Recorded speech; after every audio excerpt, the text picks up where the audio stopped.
श्रीगणेशाय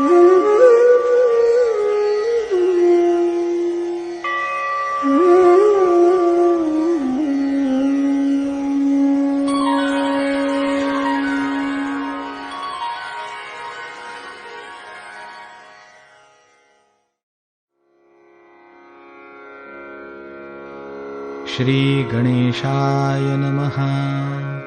अस्य श्रीरामरक्षास्तोत्रमन्त्रस्य बुधकौशिकऋषिः श्रीसीतारामचन्द्रो देवता अनुष्टुप्छन्दः सीताशक्तिः श्रीमद्हनुमानकीलकम् श्रीरामचन्द्रप्रीत्यर्थे जपे विनियोगः।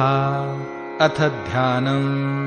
ध्यायेदाजानुबाहुं धृतशरधनुषं बद्धपद्मासनस्थम् पीतं वासोवसानं नवकमलदलस्पर्धिनेत्रं प्रसन्नम् वामाङ्कारूढसीतामुखकमलमिलल्लोचनं नीरदाभम् नानालङ्कारदीप्तं दधतमुरुजटां मण्डनं रामचन्द्रम् इति ध्यानम्।